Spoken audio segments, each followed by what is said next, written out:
Namaste. I am so delighted to be with you again for another episode of Live, Love, Engage, as you heard already, I no doubt from the intro. And I'm delighted to have a new friend, actually. She's not only, yeah, I consider her friend. We've met through Clubhouse, I guess it was, or LinkedIn, or both anyway, recently. And she is a wonderful woman, and I'm going to tell you all about her in a minute. But first, I want to welcome Robynn Sheridan to Live, Love, Engage. Hi, Gloria. Well, let me tell you, for those of you who are listening and those of you who are maybe watching as well on YouTube. So Robynn Sheridan is known as the self-love emissary, and she's been on a personal spiritual journey since her mid-30s. She discovered that she had gifts that could help facilitate healing of others through conversation, connecting to their body's energy, or even tapping into their spirit guides and receiving guidance for them. And she is also, one of the things I know that she loves is mentoring, and I know that's part of what we're gonna dive into here a little bit today. But I think first, as I often like to do with our guests, is I'd love to sort of explore a little bit about what got you here. What is the you, as I just mentioned, you've been on this personal journey. So what, maybe even what precipitated that, or what's kind of, got you to where you became the self-love emissary? Let's do that. Well, yeah, I was the queen of self-sabotage. Mm, And I really didn't understand why I kept attracting the same relationships in my life, whether they be a friend, a boyfriend, a boss. I always seem to attract the same people in the same situations in my life over and over again. And it just got to the point where one day I looked in the mirror and I was 30 and I looked 50. And I just, I was like, what is going on in your life? Why do you keep attracting all of these same scenarios in your life? What are you doing wrong? Like, it was the first time I realized that I couldn't blame anybody else. It was the first time I took responsibility and stepped out of victim mode and said, you're the common denominator. You need to fix this and you have to start with yourself. mm, And that's what got me started. mm. So what did that look like? What did you start doing? Because I know spiritual journey is sort of different for everybody. It all Mhm. looks different. Some people read, some people listen to books, some people just have spontaneous, I think, awakening. So what did you do? I went to the library and picked every self-help book I could find because computers were new. Like, there wasn't, I didn't have a computer at home. I may have worked on a computer at work, but I did not have a personal computer at that time. I went to the library and pulled out every self-help book I could find. And the moment I started asking for help, Spirit started bringing these interesting people into my life.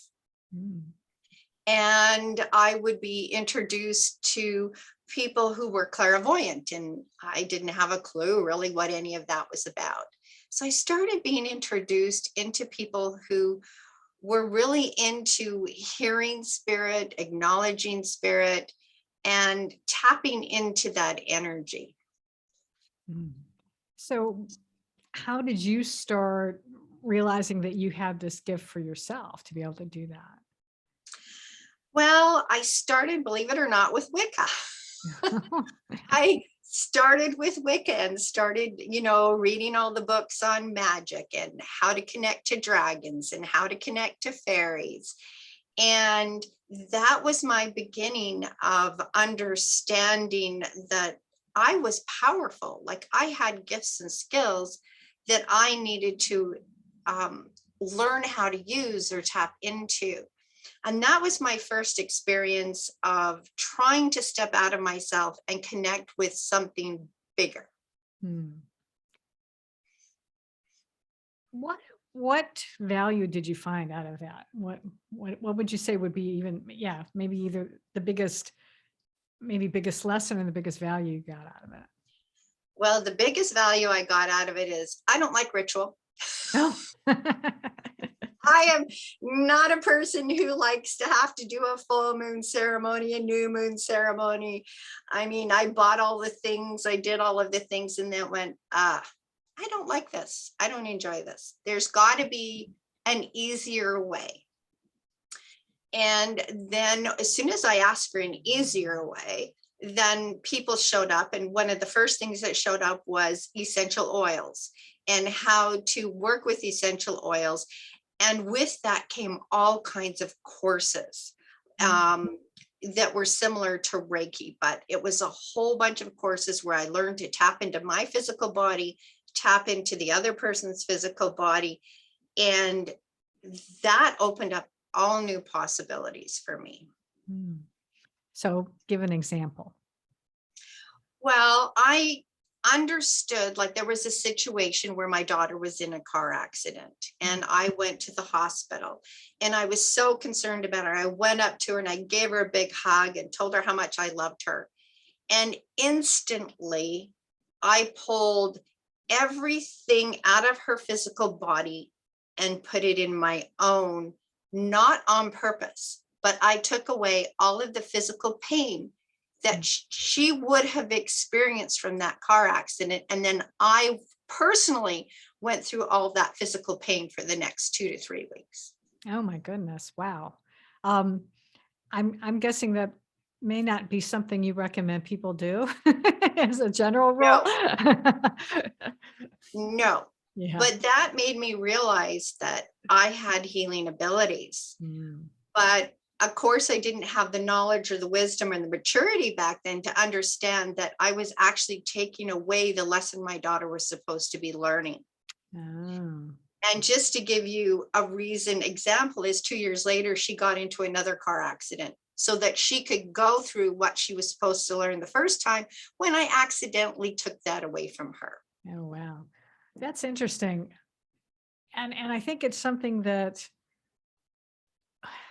I think that people don't necessarily understand. A lot of times we get into this, oh, why is this happening to me?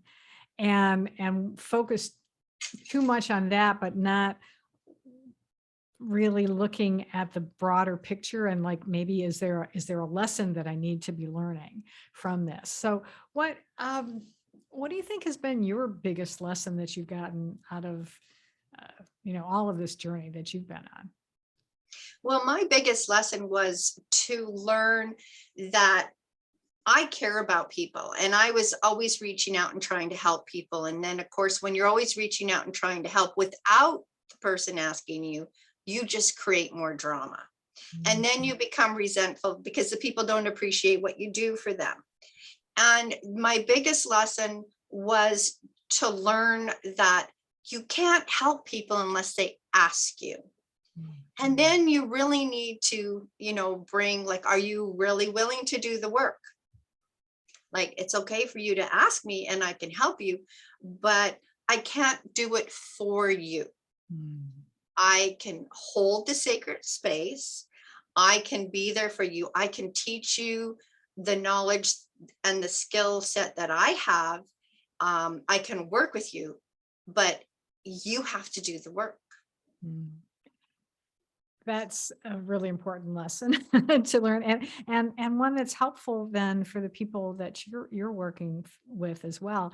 And I know one of the things that you talk about and things that you love to do is to mentor people. So what explain, let's do it this way first. Just explain, what do you mean by mentoring first? And then I'm going to ask you more about that. But Sure. One of the things that I noticed from a very young age is that perfect strangers would come up to me and tell me their story or something that was going on in their lives. And I didn't understand why I was attracting those people, but I always seemed to have an answer for them. Like the answer would just come through. And I'll give you an example. When I was in grade 6, this girl walked up to me and she says, I like girls better than boys. And I said, yeah, me too. Like, and I get that. She goes, no, you don't understand. I like girls better than boys. Now, remember, I'm 63 years old. I was 12. There was no reference as to which my 12-year-old maturity could understand this. But I turned around and told her it was perfectly okay for her to like girls better than boys. There was nothing wrong with it. Now, how would I know that? Right. So there was always this connection I had with spirit, even though I was not consciously aware that it was there.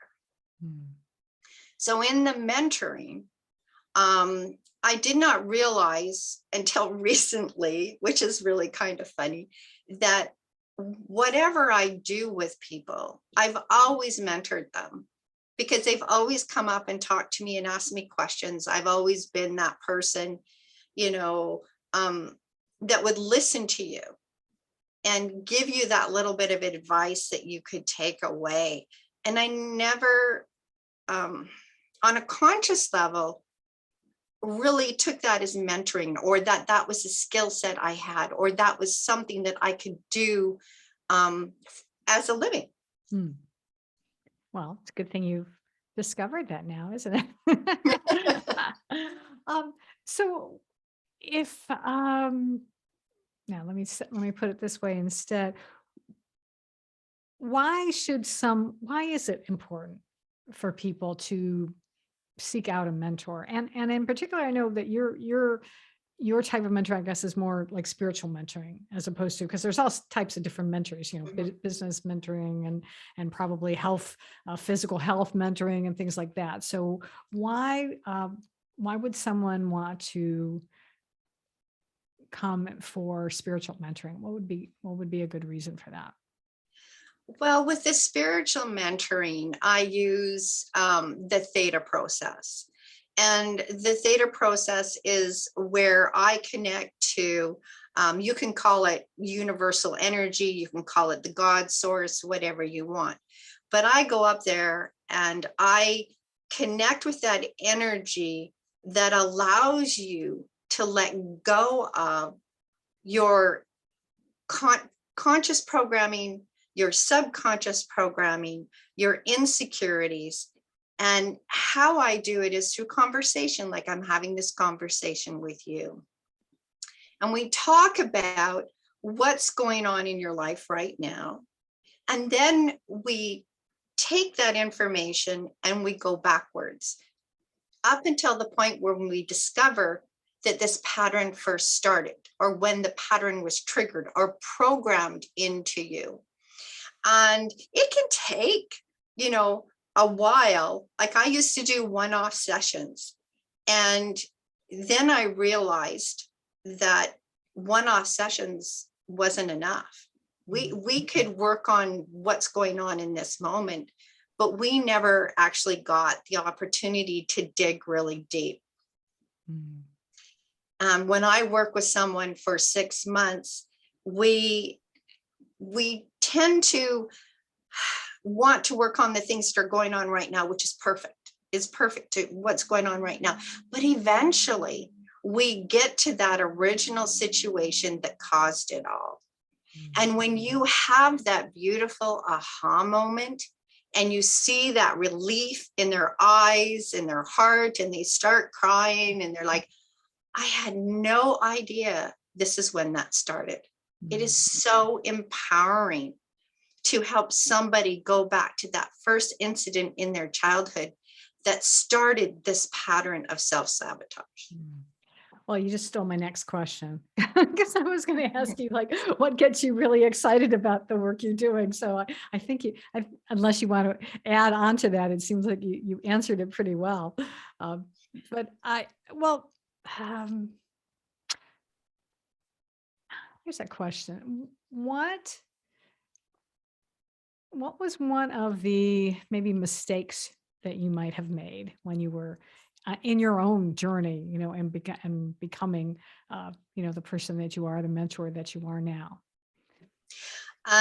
Judgmental, very judgmental. I was raised in a household where we were constantly judged. We weren't said, I love you. We weren't hugged. We weren't given positive feedback. We were only given negative feedback or ignored, one or the other. So I was raised in a very judgmental environment, judgmental religious environment. And so that was a natural, and I hate to say it was natural, but it was a natural part of my process was to judge others and to recognize that within myself has taken the longest amount of time. And am I perfect? No, I found myself doing it just the other day. It's like, it's so normal out there because of TV and programming and books. We're being judged for what we wear, what we say, what we do. We're judged no matter what we do. And it's become so ingrained in our humanity that we don't even realize we're doing it. Yeah, it's a sad circumstance, and the good news is that you can become aware of it as you are doing, and so then you can catch yourself. And so I think that's important for anyone listening to know, is any of the things that you've got going on in your life, if you're doing something that you don't like, you can always change it.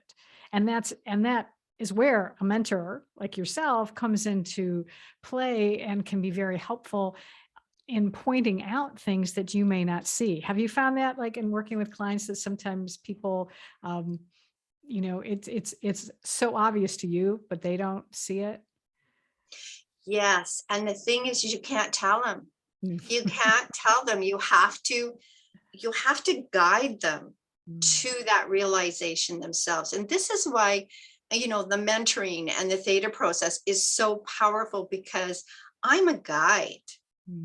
I guide you to that information. I give you a safe, sacred space where you can be vulnerable and you can cry and you can get angry. And, you can throw your temper tantrum if you want. The thing is that we need to be heard. And it takes a lot of listening skills to be a mentor. And that's a little bit of a difference, if you don't mind me saying, between a coach and a mentor. The coach has this is your problem. This is what we're going to work through. And this is going to be the result. So they have an agenda.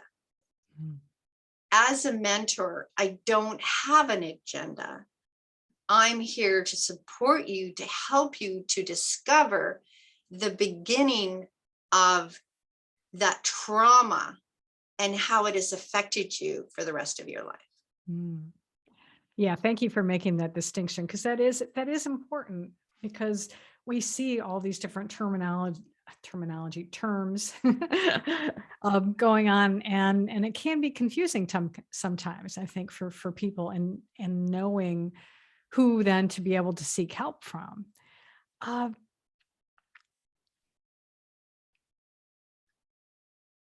When someone might come to you, do you find that there are maybe certain characteristics that people have that seems to be sort of this common thread of why someone would seek out a spiritual mentor?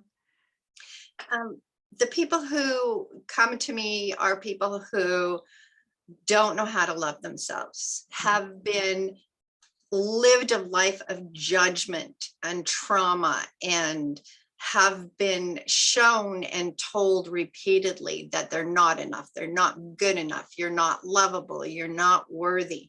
We attract to ourselves, as coaches and mentors and teachers, those that have the same vibration as we do. So I went through all of those things as a child, and I'm going to attract that clientele base to me because I can empathize with them. I understand them, and I don't judge them. And to be able to go to somebody and know that I can be vulnerable and not being judged is so empowering. Yeah, absolutely. And that is true, because we do attract the people who resonate with, or that we even, as you say, someone that if you've experienced something like this already, and then you've been able to overcome it, then you're going to be able to help someone else who hasn't gotten there yet, and you'll be able to help them to be able to see that. And that's so perfect. I think that really does it also, I think, makes it sometimes maybe not worthwhile, but at least so we can justify maybe, or explain. It's like, okay, well, now I see why I went through all of that stuff. So at least now I can help other people, now that I've gone through that. I like asking sometimes my guests on the show sometimes, because to hear different answers that come through. So when you're dealing with, the type of work that you do, what is a commonly held belief that people have that you passionately disagree with? That people are judging them. The Uh, only person judging you is you. You've convinced yourself. And I hate to say that, because I convinced myself I wasn't worthy, I wasn't good enough, based on the trauma and the things that happened to me. There are other people who could have gone through exactly the same thing and never been affected the way I was. I mean, we meet people all the time. You have 5 people that were all raised in the same household, and each child has a unique idea of what their childhood was about. And you cannot get those 5 people to agree. this is true. And they won't even remember things the same way either. No, because I only remember based on how I reacted, Mm, how I emotionally responded to the situation. And that is my truth. mm. And it's my truth. I own it. It belongs to me. And somebody else's truth is theirs. But I don't have to prove to you my truth. Mm. That's a very important point. And I say that again, because I want people to really get that. I do not have to prove to you my truth. Mm, It's my truth. It's how I emotionally responded to the situation that happened to me in every moment of my day. mm, yeah. Oh, I love that. Um, I think when we can really understand that and really get that to the core, that's going to help with that judgmental thing. And I think it'll be a way of even helping people to maybe offset when others are trying to put their judgment onto them, so they can, just say, no, this is my truth. I appreciate you sharing, but this is my truth, and I'm okay with that, and to be strong in that. So, but again, it's not always easy to do that, and it's certainly not easy to do that by yourself. So that's why I think coaches or mentors, or both, depending, are going to be so helpful. What what are you curious about right now? For me, my curiosity is always, what is my next step? Where is my soul leading me? Where is what's going on in my life right now bringing me? And it's funny, because we can't predict the future. We can only live moment by moment. The future hasn't even started yet. So having a healthy curiosity without being obsessed about it, or without trying to push my personal agenda, those are the things that trying to find that balance between, having the goals and the ideas and having the dreams, and being able to think, well, geez, this is going to be really nice if I had this, and yet still live in the moment. It's a balancing act. Yeah, that is for sure. And I guess it's what makes life interesting too, otherwise it would be pretty boring. Um, what, uh, what do you wish you had known when when you kind of started out on this adventure we call life? Well, I there's a part of me that when I look at my baby pictures and I see that beautiful baby girl with the sparkle in her eyes and that great big huge smile and just so excitement to be alive, there are times that I wish that I would know what she was thinking, like Mhm. having that excitement and because she was still connected to her soul. Her and her soul knew exactly what the path was going to be. But to be able to have that excitement and enthusiasm every single day, that would be amazing. And I would love to be able to achieve that and hold that. Now, did I answer your question?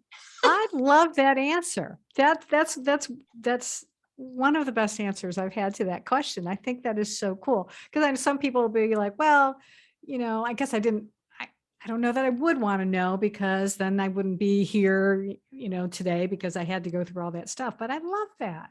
I love that. And I agree. Yeah, because I've done the same thing. I've looked at those, my little kid pictures and even I have like one memory when I was in preschool. This is the only thing I remember about preschool was actually not being in preschool, was being in the parking lot, being attracted to the stones that had, kind of those little sparkles in them. And it's like, that's what I remember. Why? But, y- it's just sort of like interesting that's like one thing that stuck out from all that. So yeah. And I think that's maybe is a little bit of that, wonderment and just sort of, marveling at something shiny and pretty and saying, ooh, so I don't know. Um, I love your answer anyway. So is there what else have I not asked you about that would be important that you would like people to know about either the work you do or just mentoring in general? Yeah, for the longest time, and I, just like everybody else, I I didn't understand the importance of having a mentor, the understanding of having that person that you could confide in and talk to, specifically because of my background, my childhood. Every time I trusted somebody, I was betrayed. And that was a pattern that was put into my subconscious because of a repeat pattern throughout my life. And when we have the pattern of being betrayed, we attract people who are going to betray us.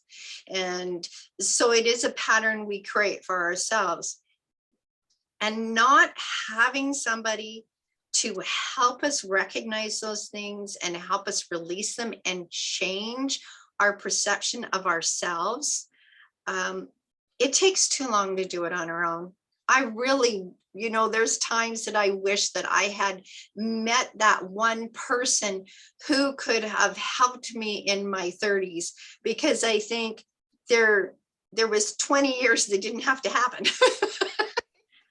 You're right. Yeah, absolutely. And it is. It's time, unfortunately, that's wasted that you can't get back. And I had that message was actually brought home to me last night at an event I went to, that spending time in fear or even being afraid of being afraid is costing life, and that it's um, not time I want to waste anymore, because I got a lot of living to do yet. So I'm choosing not to indulge in that anymore. And I am so grateful to know, people like you also to be able to help me with that. And and I think actually I want to ask you one other thing because before we end up today, because the other thing that another way that we have connected is that you decided to do like a monthly healing group sort of thing on Zoom. And tell me what prompted you to come up with that, and why is it important for people to avail themselves of something like that? Well, for so many years, I didn't have anyone I could trust to talk to. Mm. And when I tried to talk to people, all I got was judgment. And you should do this, you have to do that. That's not what I needed. I needed somebody to listen to me. I needed somebody to give me a hug and just let me know that everything was going to be okay.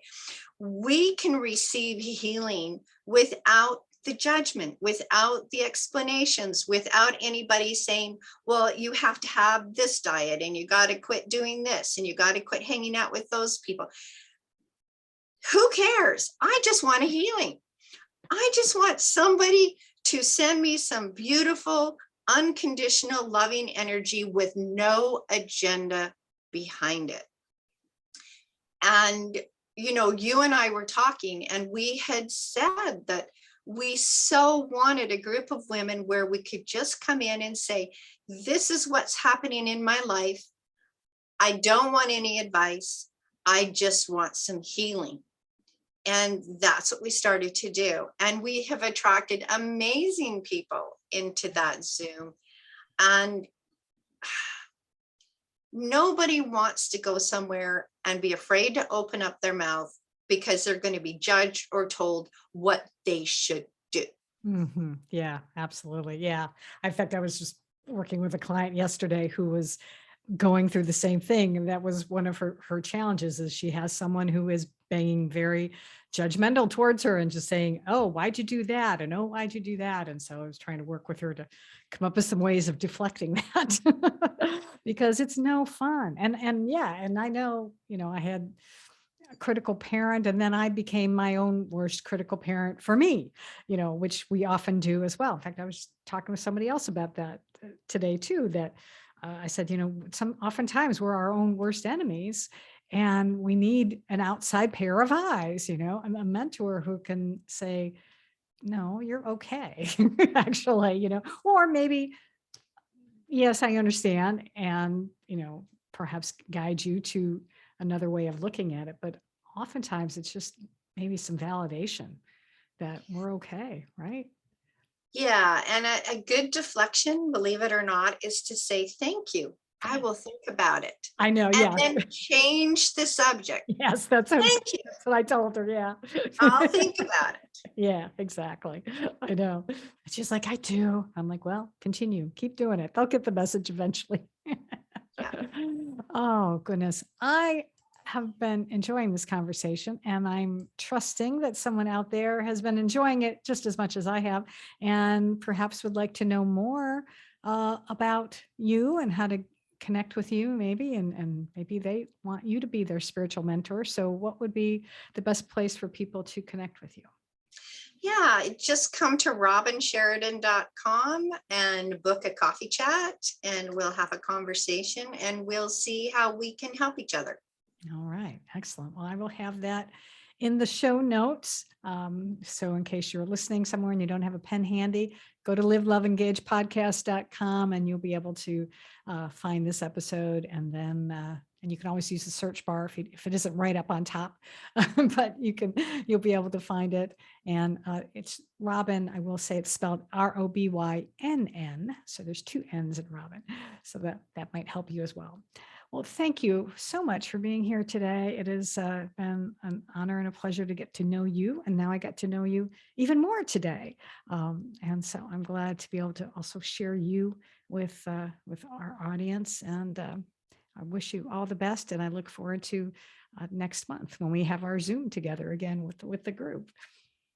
Oh, thank you so much, Gloria. I'm just so honored to be here today. Thank you. Well, and I also want to, of course, thank all of you for watching and for listening, because you're the reason I do this. Well, no, that's not true. I do this because I enjoy it, and you're just the benefit of it. Because if I can help someone out there by sharing awesome wisdom from folks like Robynn, then that makes my day even more. And I know when I do see reviews, it does make me feel good that someone is listening and they do appreciate this information. So I appreciate you. And as always, I encourage you to now go out and live fully, love deeply, and engage authentically.